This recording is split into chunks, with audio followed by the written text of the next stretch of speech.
Hello, welcome to this another video. It's Adi here helping you plug into more AI for greater productivity. And in this video, as you can see from my screen, I will be talking about a banana. But there's not just any banana, it is Google's Nano Banana.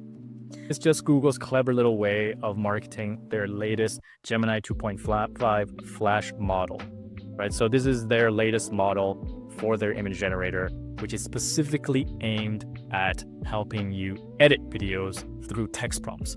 And so this is actually quite a cool one because although you have the capability to edit images through ChatGPT image and then Google Gemini's Imagine as well, up till now, the frustration here is getting that character consistency across the board in your images. So this is what Nano Banana or Gemini 2.5 Flash is really doing.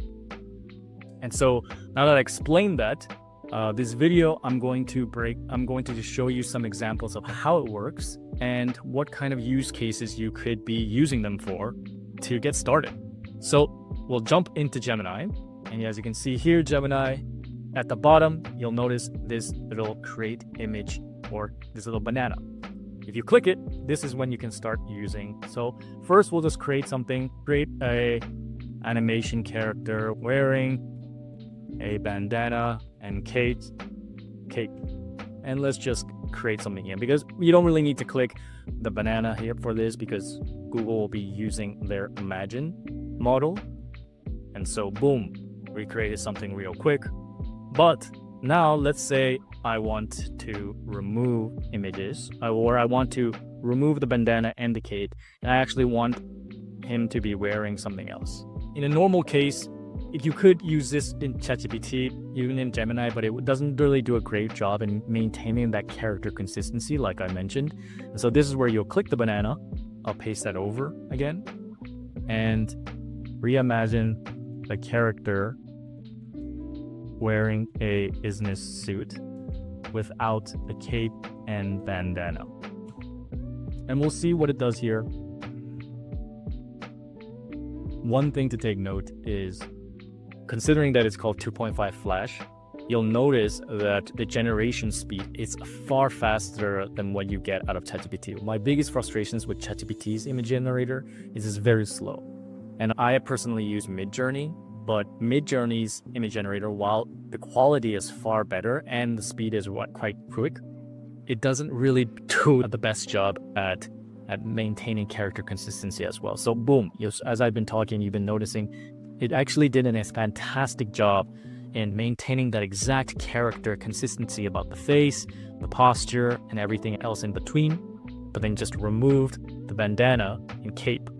So you see, it's done a fantastic job here.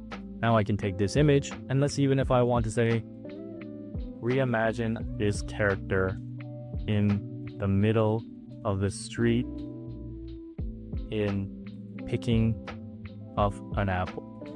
I don't know, I'm just making things up on the fly. So just ingrain this into your memory, the way that he looks. Of course, it might take some liberties, and because I did ask it to change its posture, but voila, you see here, they actually did a pretty good job. The character's face is actually quite the same. And they placed them in a middle of the street picking up an apple in a different environment. Now, they did mess up with the whole suit. They don't have a full-on suit, but it does a really great job in maintaining that character consistency, the likeness of what you've created. And because it is integrated into Gemini, Nano Banana benefits from Google's world knowledge. So it can make far better images when you're generating backgrounds, when you're trying to do more context-aware edits. And yeah, this is what makes this Gemini 2.5 Flash so amazing. Now, beyond just character consistency, one of the pluses of Nano Banana is that you can do natural editing with text prompts. You're editing everything just by text alone, just from a conversation. And yes, some of you might say, we were able to do this before, but once again, it comes back to the quality of the consistency and the likeness of the character that you're actually getting. But beyond that, you can also blend multiple photos together as well. Let's get a new example, right? So for character, I'm going to open up Unsplash And let's say I want to do real people this time. So I'm just gonna type in model. So for anyone who isn't aware, Unsplash is a stock image gallery, and you can, if you sign up for an account, you can use the images here, quite professional photos. So to go check out the sites here, and any images that I'm using here, I'm just using as an example. Make sure to credit the creator. But let's just still take this model. Maybe let's try to get something where we can switch up the, oh, okay, maybe let's take this guy. Maybe we can put like a t-shirt on. So if I go back to Gemini, this is another benefit of Nano Banana, where I can blend multiple photos together. So I paste the image of the model, and what I want to do is I want to add a t-shirt to it. So let's put a t-shirt. And so, yeah, should we do something like, maybe something like this one? So actually, I'll copy that, and then I'll post it here. And so now you see I placed two images, and what I'll do is place the t-shirt, and I'll be even more specific, image 2 onto the model from image 1. I'll even say the subject from image 1. And while you don't really need to indicate image 2, image 1 like this, I have a tendency to do so with my prompts just for specificity. And bam! So let me just open up the original image. You see the image, right? What I did was I asked it to place this little Kiki t-shirt onto him. And yet it's done this without modifying his face, without modifying anything really, right? Let me actually see if this reflection of this woman taking the photo was actually in the original as well. Wow. So see, even the reflection, it's maintained the same. If this was any other image generator like ChatGPT, there would have been something added or messed up from the part. Even with Midjourney, I love Midjourney. I use Midjourney religiously, but even with Midjourney, it would have messed this up, and it wouldn't have gotten the right consistency. So this is what I mean by blending in multiple different photos together. So let's say you have someone asking you for a professional headshot. While this is not impossible to do right now, there's plenty of platforms out there that do this.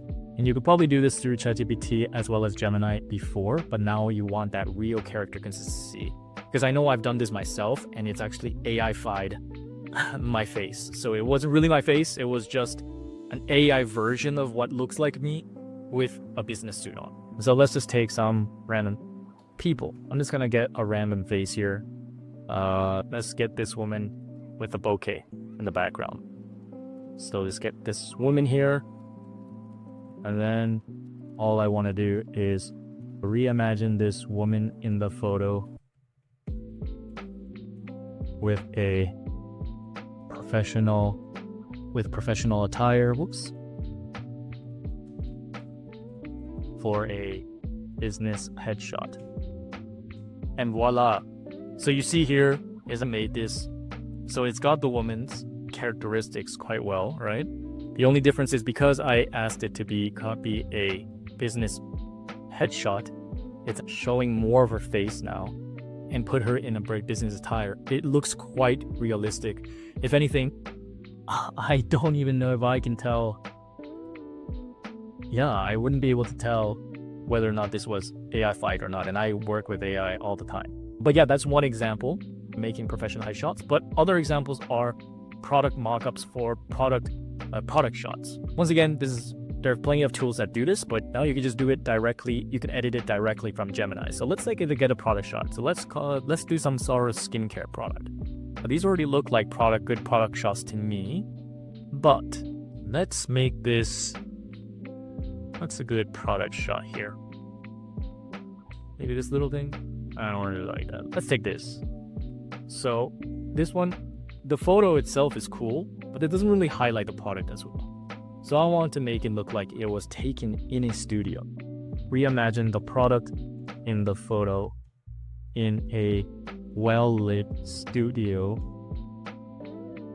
indoors studio for a product. We'll see. So if I was an e-commerce business and I took more or less okay photos of my products, but I wanted to really make them look studio quality.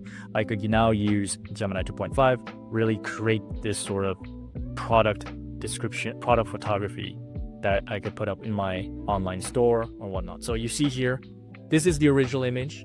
The original image had a lot of, had the shadows in the background, the lighting here, and then it was on this little pedestal. But now it's actually made the product quite clear. It's done a fantastic job in removing these reflection lights, the reflections from the light, as you can see. And you can see now it emphasizes the product quite clearly. And this looks like it was taken from a real indoor studio. One other example you can do is turning sketches, and you can actually get 3D models of that. So let's just do, say, something like a house sketch. And I was playing around with this earlier. You might have seen it. But let's take this house sketch here. So I'll take this house sketch and reimagine this as a 3D model for game development. In a matter of seconds, we got this sketch, and this Nano Banana was able to convert it into this 3D model. And so for architects or for 3D modelers, you could turn an idea into something that's more tangible far faster. So the bottom line is that Nano Banana makes image editing far more natural, consistent, and you can be far creative than ever before. And it's quite intuitive, as you have noticed from the examples I've shown you live in this video. So if you've ever felt frustrated with what LLMs or image generators do in terms of editing existing generations you've done or editing existing images, Gemini 2.5 Flash is a game changer, and I do recommend checking it out. Now, if you found this video useful, if you found this breakdown quite informative, make sure to subscribe, hit that like button, and I'll see you guys again.